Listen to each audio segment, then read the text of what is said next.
Bollywood silver screen presenting crazies. कहानी की शुरुआत में हमें एक जलते हुए टाउन को दिखाया जाता है जहां पर सड़कें पूरी तरह से सुनसान है, दूर दूर तक कोई नहीं है। यानी कि यहां पर कुछ ऐसा हुआ जिसने इस पूरे टाउन को तबाह कर दिया। कहानी यहां से 2 दिन पहले जाती है जहां इसी टाउन में एक बेसबॉल मैच हो रहा होता है, जिस मैच को देखने के लिए टाउन का हर एक इंसान आया है। यहाँ पर इस टाउन के शेरिफ डेविड भी अपने कोलीग के साथ हैं। जब मैच चल रहा होता है तभी टाउन का एक बूढ़ा आदमी अपने हाथ में गन लेकर ग्राउंड की तरफ आ रहा होता है। उसके चेहरे पर कोई एक्सप्रेशंस नहीं होते। डेविड उसे देख लेता है। वो सभी प्लेयर से कहता है कि तुम यहाँ से निकलो।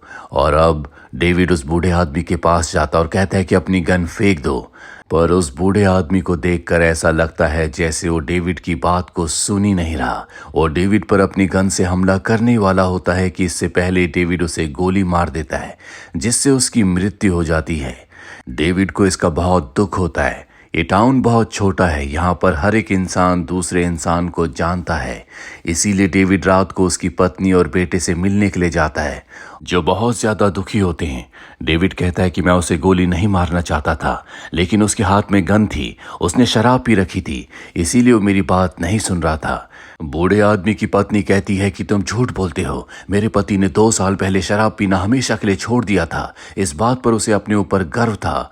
और ये कहकर वो डेविड को एक थप्पड़ मारती है। इसके बाद डेविड अपने घर आ जाता है। वो बहुत ज्यादा परेशान है, उसके दिल में गिल्ट है। इसीलिए उसकी पत्नी जो इसी टाउन में डॉक्टर है उसे समझाती है कि जो कुछ तुमने किया वो सही था। अगर तुम उसे गोली नहीं मारते तो वो शायद तुम्हारे साथ वहां पर और भी लोगों को मार देता। अगले दिन डेविड जब अपने काम पर जाता है तो उसे डॉक्टर का कॉल आता है, जो उसे बताता है कि उस बूढ़े आदमी की पत्नी ने बिल्कुल सही कहा था, उसने शराब नहीं पी थी। ये सुनकर डेविड और भी परेशान हो जाता है और अब वो इस केस को पूरी तरह से इन्वेस्टिगेट करना चाहता है। वो जानना चाहता है कि उस बूढ़े आदमी को क्या हुआ था। इसीलिए वो उसी ग्राउंड में जाता है जहां पर उसने बूढ़े आदमी को मारा था। वो चारों तरफ देखता है, तभी उसे वहां पर स्कूल का प्रिंसिपल बैठा हुआ दिखता है। वो प्रिंसिपल के पास जाता है। प्रिंसिपल भी पूरी तरह से गुमसुम होता है। डेविड को कई बार आवाज लगानी पड़ती है, जिसके बाद प्रिंसिपल उसकी तरफ देखता है। डेविड को लगता है कि प्रिंसिपल अपने ख्यालों में खोया हुआ था, इसीलिए उसने उसकी आवाज नहीं सुनी।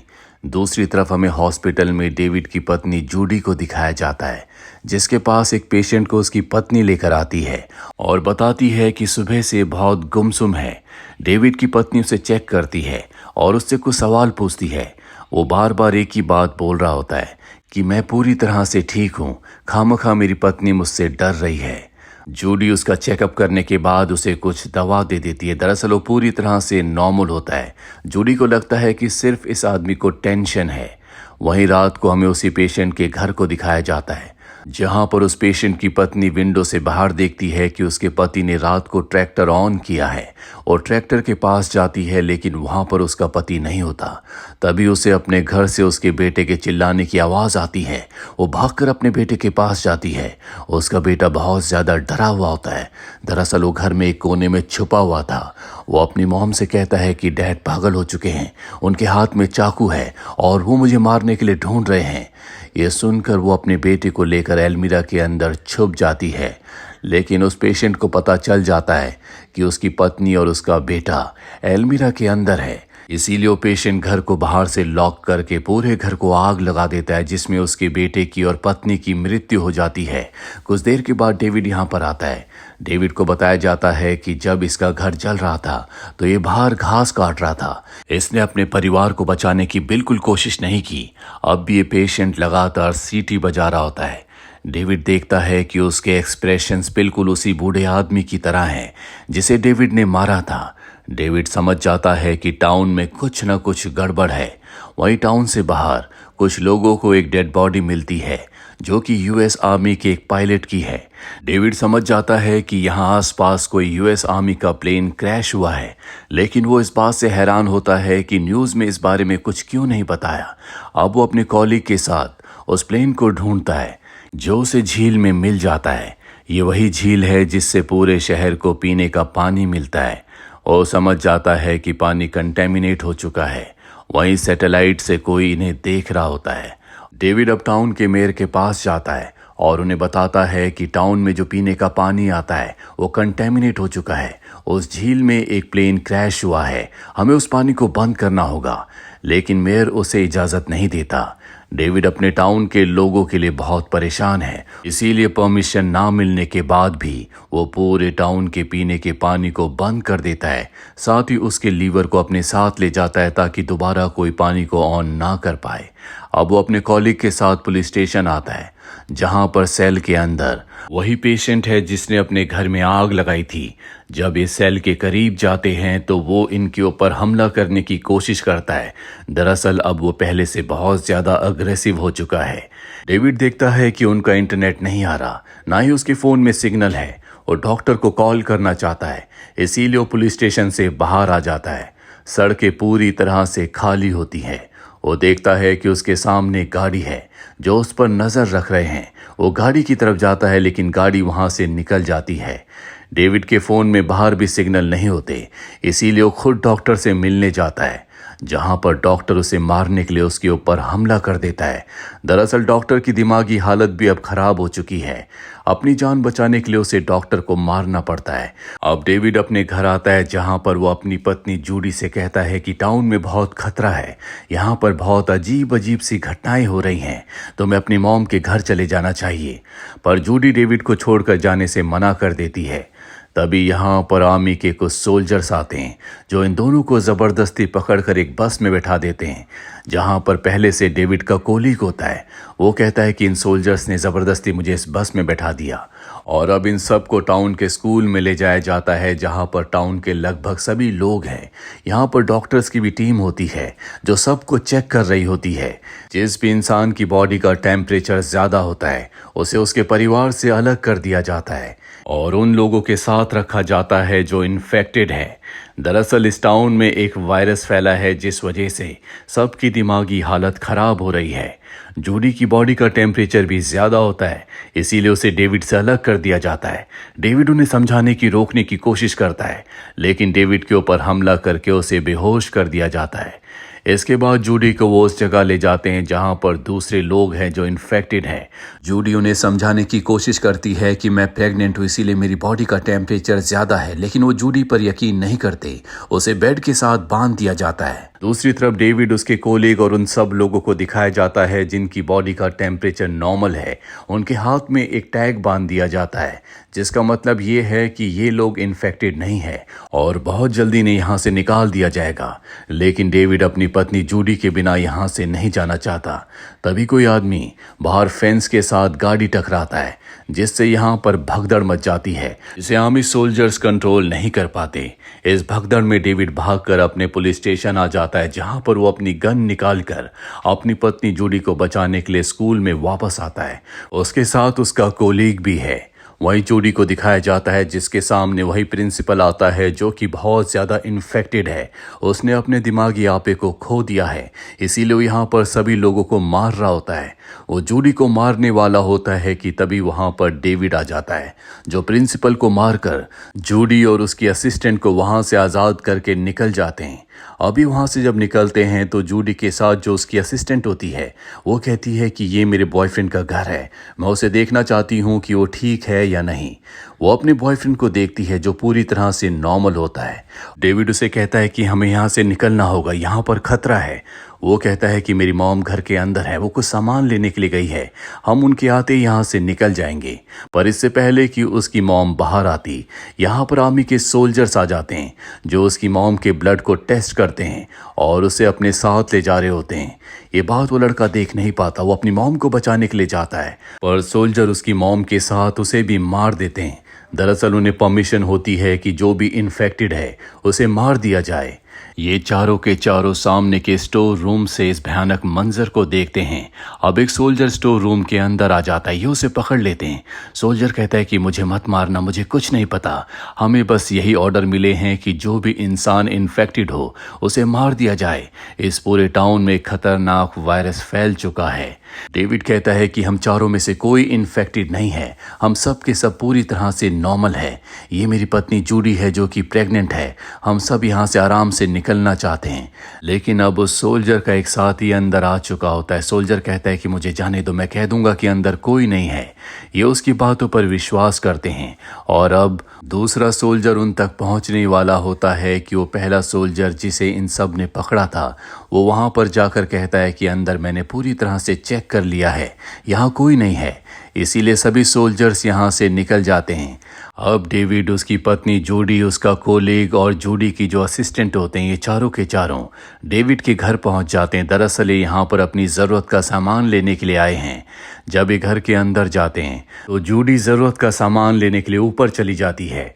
वहीं डेविड का कोलीग गराज में जाता है। वो देखता है कि गाड़ी के टायर्स नहीं लगे हुए, इसीलिए वो टायर्स को लगाना शुरू कर देता है। बहुत देर तक जूडी जब ऊपर से नीचे नहीं आती तो डेविड ऊपर जाता है। तभी कोई पीछे से उसके ऊपर हमला करके उसे नीचे गिरा देता है। वो देखता है कि सामने उसकी पत्नी चेयर के साथ बंधी हुई है, जिसे उस बूढ़े आदमी की पत्नी और बेटे ने बांधा है, जिसे सबसे पहले डेविड ने गोली मारी थी और अब वो इन दोनों को मारना चाहते हैं। पर डेविड अपनी पत्नी को बचाने के लिए उनका सामना करता है। उसका कोलीग भी यहाँ पर आ जाता है। वो इन दोनों को मार देते हैं, लेकिन डेविड का जो कोलीग है वो पहले से बहुत ज़्यादा अग्रेसिव हो चुका है। इसीलिए डेविड की पत्नी जूडी को लगता है कि शायद वो भी अब इन्फेक्टेड हो चुका है। ये सब के सब गाड़ी लेकर इस जगह से निकल जाते हैं और जल्द ही इन्हें एहसास हो जाता है कि इनके ऊपर एक आर्मी का हेलीकॉप्टर है। ये उनसे बचने के लिए अपनी कार को कार वॉश वाली जगह में ले जाते हैं, लेकिन तभी उस जगह को कोई ऑन कर देता है, जिस वजह से इनकी कार अंदर अपने आप ही खींची चली जाती है। दरअसल यहाँ पर काम करने वाले सभी लोग इन्फेक्टेड हैं जो इनके ऊपर हमला कर देते हैं। ये उनका सामना करते हैं, बड़ी मुश्किल से अपनी कार को वहाँ से निकालते हैं, लेकिन जूडी की जो असिस्टेंट इनके साथ होती है उसे इन्फेक्टेड लोग पकड़कर मार देते हैं। ये अपनी कार को बाहर खड़ा करके अंदर उसे देखने के लिए आते हैं, जिसकी अब मृत्यु हो चुकी है। और तभी बाहर जो इनकी कार खड़ी होती है, आर्मी का हेलीकॉप्टर उसके ऊपर बॉम्ब फेंक कर उसे ब्लास्ट कर देता है। इन तीनों की जान बच गई है, इसीलिए अब ये पैदल ही आगे बढ़ना शुरू करते हैं। दरअसल ये किसी भी कीमत पर इस टाउन से बाहर निकलना चाहते हैं ताकि इनकी जान बच सके। तभी ये देखते हैं कि सामने से कार इन्हीं की तरफ आ रही है। डेविड का जो कोलीग है वो उस कार के सामने एक कटीला तार बिछा देता है, जिससे कार पलट जाती है और अब ये उस कार के पास जाते हैं, जिसके अंदर से एक एजेंट बाहर निकलता है। डेविड का कोलीग अब पहले से बहुत ज़्यादा अग्रेसिव हो चुका है। वो उस एजेंट को मारना चाहता है, लेकिन डेविड कहता है कि इसे मत मारो, मैं इससे कुछ सवाल पूछना चाहता हूँ। और अब डेविड उससे पूछता है कि यहाँ पर क्या हुआ। वो बताता है कि आर्मी का हेलीकॉप्टर एक बायो वेपन को अपने साथ ले जा रहा था, जिसमें एक वायरस था, लेकिन गलती से वो क्रैश हो गया, जो कि यहाँ की झील में हुआ। और उस झील के पानी को पीने से इस टाउन के लोग इन्फेक्टेड हो गए। और अब हमें ऊपर से ऑर्डर मिले हैं कि जो भी लोग इन्फेक्टेड हैं उन सबको मार दिया जाए, और अगर सिचुएशन कंट्रोल में नहीं हुई तो जल्दी इस पूरे टाउन को ब्लास्ट कर दिया जाएगा, ताकि ये वायरस यहाँ से बाहर की दुनिया में ना फैले। डेविड का जो कोलीग होता है वो उस एजेंट को मार देता है। डेविड समझ जाता है कि शायद अब वो भी इन्फेक्टेड हो चुका है, इसीलिए वो उसकी गन ले लेता है, लेकिन उसके पास एक और पिस्टल होती है, जिस पिस्टल को दिखाकर वो डेविड से उसकी गन ले लेता है और कहता है कि अब तुम मेरे साथ चलोगे, जो मैं कहूँगा वही तुम करोगे। ये तीनों के तीनों अब यहाँ से आगे बढ़ते हैं। डेविड अपने कोलीग को, जो कि उसका बहुत अच्छा दोस्त भी है, उसे समझाता है कि तुम्हें अपने मन पर, दिमाग पर कंट्रोल करना होगा। और जब वो उसकी बातों को ध्यान से सुन रहा होता है तभी डेविड उसके ऊपर हमला करके उसकी गन उससे छीन लेता है। यहाँ पर उसके कोलीग को भी समझ में आ जाता है कि वो इन्फेक्टेड हो चुका है। वो डेविड से कहता है कि मैं कुछ और देर तुम्हारे साथ रहना चाहता हूँ। और अब ये सब के सब यहाँ से टाउन के बॉर्डर तक पहुँच जाते हैं, जहाँ पर आर्मी ने पूरे रास्ते को ब्लॉक कर रखा है। दूसरी तरफ वो ट्रक्स भी होते हैं, जिन ट्रक्स में उन लोगों को टाउन से बाहर लाया गया था जो इन्फेक्टेड नहीं थे, जिनकी बॉडी का टेम्परेचर पूरी तरह से नॉर्मल था, जिनके हाथ में टैग्स बांधे गए थे। और अब डेविड किसी भी कीमत पर अपनी पत्नी जूडी के साथ उन ट्रक्स तक पहुंचना चाहता है। उसके कोलीग को भी यहाँ पर समझ में आ चुका है कि वो इन्फेक्टेड है, इसीलिए वो डेविड से कहता है कि मैं आर्मी के सोल्जर्स के माइंड को डाइवर्ट करने के लिए उनकी तरफ जाऊंगा, और जब मैं उनकी तरफ जाऊं तुम दोनों यहाँ से निकल जाना। डेविड उसकी बात मान जाता है। वो उसे उसकी पिस्टल देता है, जिसे लेकर वो उस बॉर्डर की तरफ जाता है। आर्मी सोल्जर्स उसे देख लेते हैं, उसे रुकने के लिए कहते हैं और जब वो नहीं रुकता तो आर्मी सोल्जर्स उसे गोली मार देते हैं, जिससे उसकी मृत्यु हो जाती है। डेविड अपनी पत्नी के साथ उन ट्रक्स तक पहुंच जाता है, पर वो देखता है कि ट्रक में जितने भी लोगों को टाउन से बाहर लाया गया था उन सबको मार दिया गया है। इसका मतलब यही है कि गवर्नमेंट का एक ही प्लान है कि टाउन के हर एक इंसान को मार दिया जाए। यहाँ पर उसे एक आर्मी ऑफिसर का रेडियो मिलता है, जिसमें वो आर्मी चीफ की एयरफोर्स के कमांडर से बातें सुनता है। उनकी बातों से उसे पता चलता है कि 10 मिनट में यहाँ पर कुछ बड़ा होने वाला है। वो समझ जाता है कि इस पूरी जगह को वो लोग उड़ाने वाले हैं और अब वो अपनी पत्नी जूडी के साथ यहाँ से ट्रक से निकलना चाहता है, लेकिन तभी 2 इन्फेक्टेड लोग इनके ऊपर हमला कर देते हैं। डेविड और जूडी उनका सामना करते हैं, उन दोनों को मारकर ट्रक लेकर यहाँ से निकल जाते हैं और अब काउंटडाउन शुरू हो चुका है। चंद सेकंड्स के बाद इनके टाउन में एक बहुत बड़ा ब्लास्ट होता है। ये ब्लास्ट इतना बड़ा होता है कि इनका ट्रक भी पलट जाता है, पर इनकी किस्मत अच्छी होती है, इन दोनों की जान बच जाती है। पर इनका घर, इनका टाउन हमेशा के लिए खत्म हो चुका है। अब ये एक नए टाउन की तरफ बढ़ रहे होते हैं, तभी हमें ऊपर सैटेलाइट से कुछ फोटोज दिखाई जाती हैं जो कि आर्मी हेडक्वार्टर में होती हैं और उसमें लिखा हुआ आता है कि ये शहर भी कंटेमिनेट है, यानी कि जल्द ही आर्मी इस टाउन के ऊपर हमला करके जूडी और डेविड के टाउन की तरह इस टाउन को भी पूरी तरह से खाक में मिला देगी। आपको क्या लगता है, क्या डेविड और जूडी इस बार बच पाएंगे या गवर्नमेंट वायरस से लड़ने के लिए कोई और तरीका निकालेगी? कमेंट बॉक्स में ज़रूर लिखें। उम्मीद करते हैं कि ये कहानी आपको पसंद आई होगी।